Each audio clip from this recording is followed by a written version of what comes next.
Hi friends, welcome to my channel. ఈరోజు మన topic ఏంటంటే ఏపీలో వచ్చే 3 రోజుల పాటు వర్షాలు కురిసే అవకాశం ఉన్నట్లు వాతావరణ శాఖ అయితే తెలిపింది. సో అలాగే ఆదివారం రోజున మనకి ఏ జిల్లాలో వర్షాలు పడతాయని తెలుసుకుందాం. వీడియోని అయితే స్కిప్ చేయకుండా చివరి వరకు చూడండి. వీడియోలోని ఇన్ఫర్మేషన్ నచ్చినట్లయితే ఛానల్ని సబ్స్క్రైబ్ అయితే చేసుకోండి. వీడియో యూస్ఫుల్ అనిపిస్తే మీ ఫ్రెండ్స్ అండ్ ఫ్యామిలీ మెంబర్స్కి మన వీడియోస్ని షేర్ చేసి నాకు సపోర్ట్ చేయండి. వీడియోస్ చూస్తున్నారు కానీ లైక్ చేయట్లేదు. మీరు ఎన్ని లైక్ చేస్తే నాకు అంత సపోర్టివ్ ఉంటుంది. వీడియో కూడా ఎక్కువ మందికి చేరుతుంది. దానివల్ల వీడియోలోని ఇన్ఫర్మేషన్ ఎక్కువ మందికి తెలిసే అవకాశం అయితే ఉంటుంది.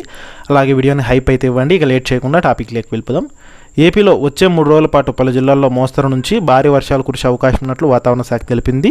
బలమైన ఈదురుగాలు కూడా గంటకు 40 నుంచి 50 కిలోమీటర్ల వేగంతో తీరం వెంబడి వీచే అవకాశం ఉన్నట్లు హెచ్చరికలు జారీ చేసింది.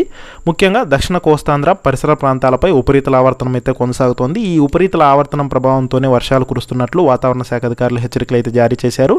ఇక మరోవైపు చూసుకుంటే ఆంధ్రప్రదేశ్ రాష్ట్రంలో నైరుతి రుతుపవనాలు చురుగ్గా అయితే కదులుతున్నాయి. ఇక దీని ప్రభావంతో కూడా పలు చోట్ల భారీ వర్షాలు అయితే కురుస్తున్నాయి. ముఖ్యంగా రాష్ట్ర వ్యాప్తంగా మోస్తరు నుంచి భారీ వర్షాలు కురుస్తున్నాయి. అలాగే పిడుగులు ఉరుములతో కూడిన వర్షాలు అయితే కురుస్తున్నాయి. ఇక వీటితో పాటుగా మనకి ఆదివారం రోజున చూసుకున్నట్లయితే నైరుతి రుతుపవనాల ప్రభావంతో రాష్ట్ర వ్యాప్తంగా మేఘావృతమైన వాతావరణంతో పాటు మోస్తరు వర్షాలు కురిసే అవకాశం ఉందని ఏపీ విపత్తుల నిర్వహణ సంస్థ తెలిపింది. పిడుగులతో కూడిన తేలికపాటి వర్షాలు పడతాయని హెచ్చరికలు జారీ చేసింది. అలాగే శ్రీకాకుళం, విజయనగరం, అనకాపల్లి, కాకినాడ, కోనసీమ జిల్లాల్లో పిడుగులతో కూడిన వర్షాలు పడతాయని తెలిపింది. మిగిలిన 23 జిల్లాల్లో కొన్ని ప్రాంతాల్లో పిడుగులతో కూడిన తేలికపాటి నుంచి మోస్తరు వర్షాలు కురిసే అవకాశం ఉందని రైతులు తగిన జాగ్రత్తలు తీసుకోవాలని హెచ్చరికలు అయితే జారీ చేసింది. ఉరుములు మెరుపులతో కూడిన వర్షాలు పడేటప్పుడు చెట్ల కింద నిలబడరాదని హెచ్చరికలు జారీ చేసింది.